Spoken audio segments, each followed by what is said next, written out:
Basada en una historia corta de Cornell Woolrich y en dos asesinatos reales en 1910 y 1924, Hitchcock produce La ventana indiscreta, producto del desarrollo de sus obsesiones como cineasta en 1954, momento de pleno auge televisivo.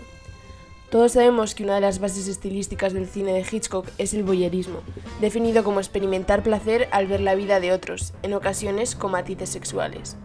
Esta película es un claro ejemplo de ello. Jeff, el protagonista, reportero gráfico de prensa que está escayolado en una silla de ruedas, espía a sus vecinos desde su butaca giratoria y empieza a sospechar que uno de ellos, Lars Thorwald, representado por Raymond Burr, ha matado a su esposa. Tanto la mujer que le limpia el piso, Estela, como su novia Lisa, consideran que su comportamiento es de enfermo. We become a race of peeping toms. What people ought to do is get outside their own house and look in for a change. Sitting around looking out of the window to kill time is one thing, but doing it the way you are with binoculars and wild opinions about every little thing you see is disease. Jeff, aunque sí que se siente incómodo mientras lo hace, justifica sus acciones con el hecho de que cree que ha visto un crimen. Finalmente, tanto Lisa como Estela, que antes criticaban su comportamiento, acaban espiando a los vecinos y ayudando a Jeff, demostrando que, en realidad, todos nosotros encontramos placer en observar las vidas privadas de los demás. Esto último lo menciona Hitchcock en su entrevista con Truffaut. I'll bet you 9 people out of 10. Je vous parierais que 10, If 9 they personnes see sur something 10, across, s'ils voient quelque chose, like a woman à travers la cour, undressing comme and une femme going qui to se bed, déshabille, 9 people out of 10 will 9 stay and gens sur look. 10.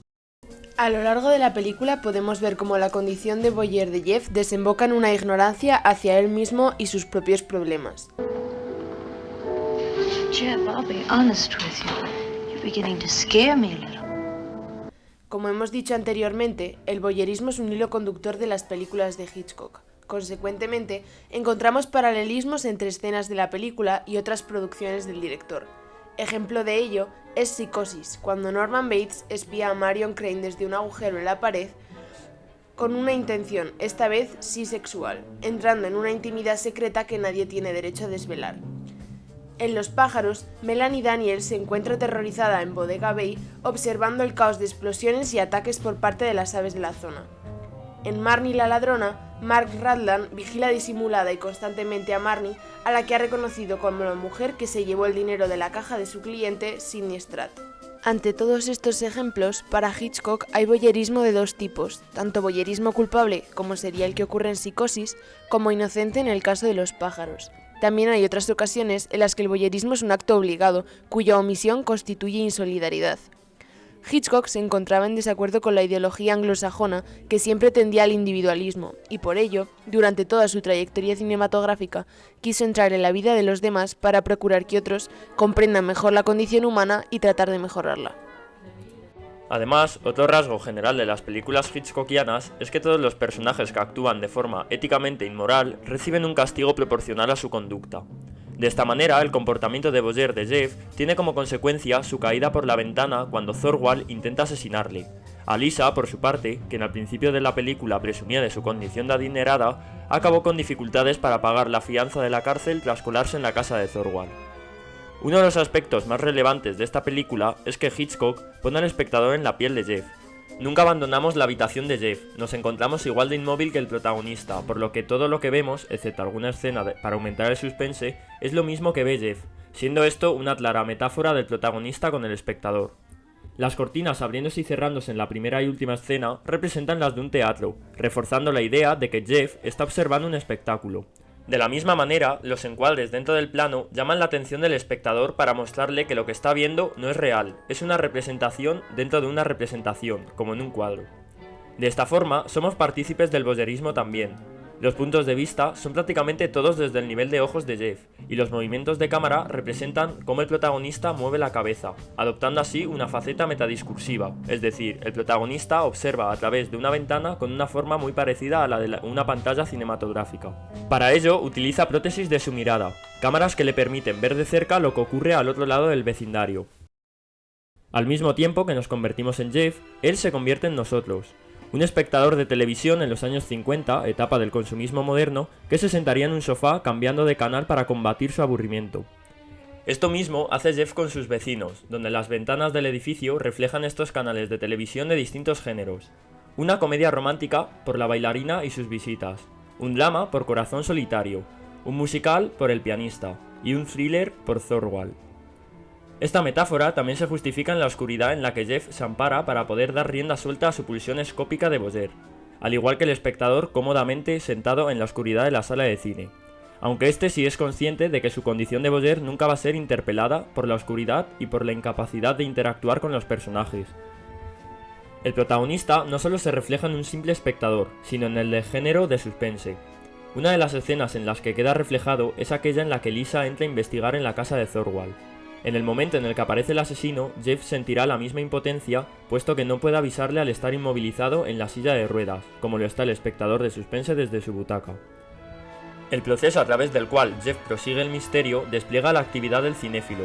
Aunque este no se puede mover, Hitchcock le pide que genere distintos puntos de hipótesis al mismo tiempo que lo hace Jeff, incluso cuestionándote si el protagonista está viendo algo que realmente no ha ocurrido, como le critica todo el rato Doyle, el detective con el que contacta a Jeff para ayudarle en el caso. You think I made all this up?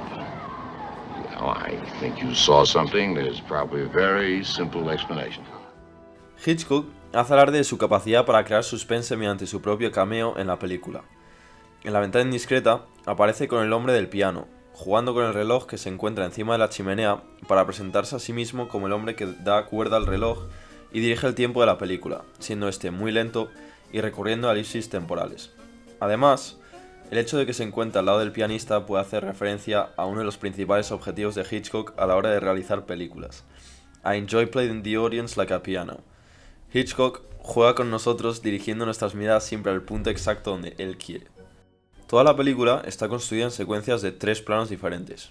Use of the subjective point of view. You have a shot of Jimmy Stewart, you show what he's looking at, you see his reaction. Basically, the entire movie is based on that. He looks, you see what he sees, he reacts. That is kind of the heart of Hitchcock's filmmaking. Destaca también el movimiento de cámara. Varias veces, Hitchcock decide contarnos la historia por medio de lo que vemos, sin ningún tipo de diálogo. Con un simple giro de la cámara en la habitación de Jeff, por ejemplo, deducimos su profesión. Estas deducciones las hacemos constantemente en la película, sobre todo en los planos subjetivos de lo que está observando Jeff. Para destacar el tema principal del voyeurismo y la comparación de Jeff con un espectador cinematográfico que observa diversos relatos en el edificio de enfrente, fue clave para Hitchcock tener un escenario perfecto. La ventana indiscreta se basa en el principio del decorado único, un apartamento en un patio de manzana desde el que se pueden verse los apartamentos de enfrente con una gran verosimilitud. De hecho, Miss Torso vivió durante el rodaje en el apartamento de su personaje, demostrando así la calidad de este escenario.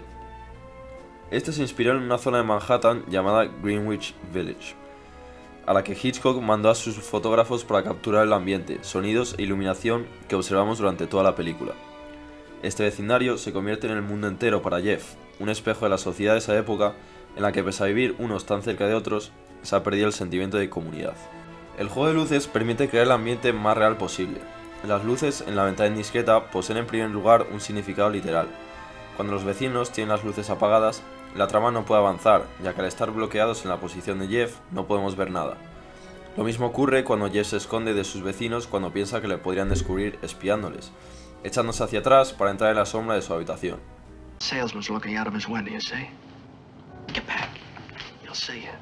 Pero la importancia de la luz la observamos también, por ejemplo, en la relación entre Lisa y Jeff que analizaremos a continuación.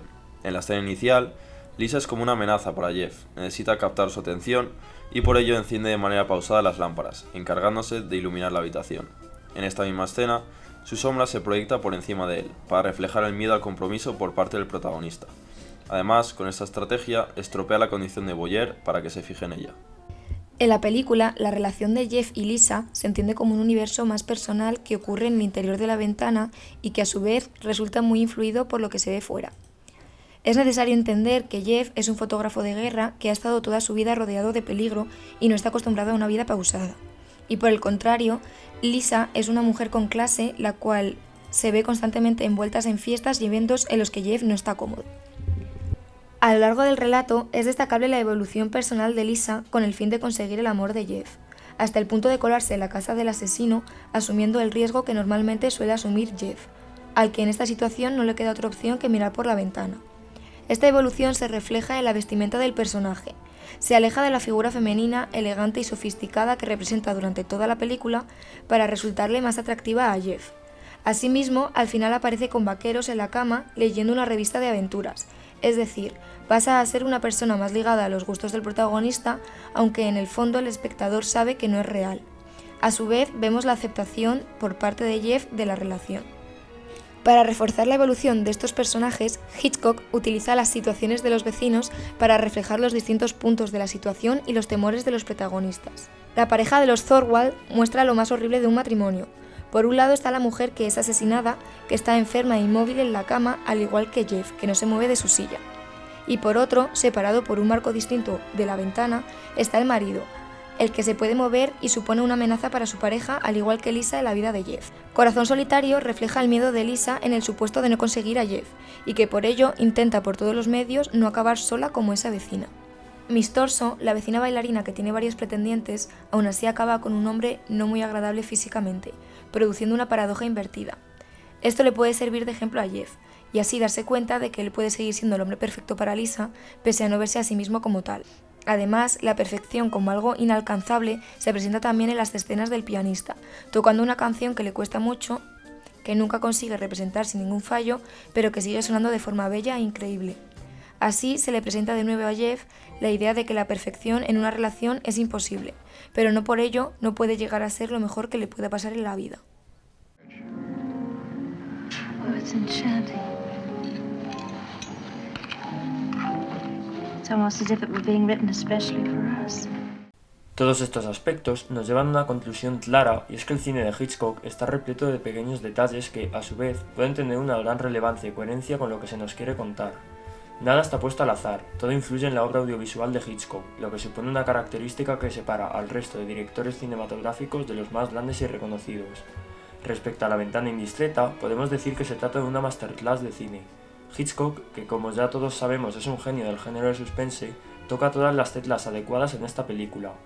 El misterio del asesinato, el protagonista impotente al no poder hacer nada, la ventaja cognitiva del espectador sobre los personajes, todos estos elementos Hitchcock los dominó a la perfección, demostrando una vez más la capacidad de visión cinematográfica que poseía.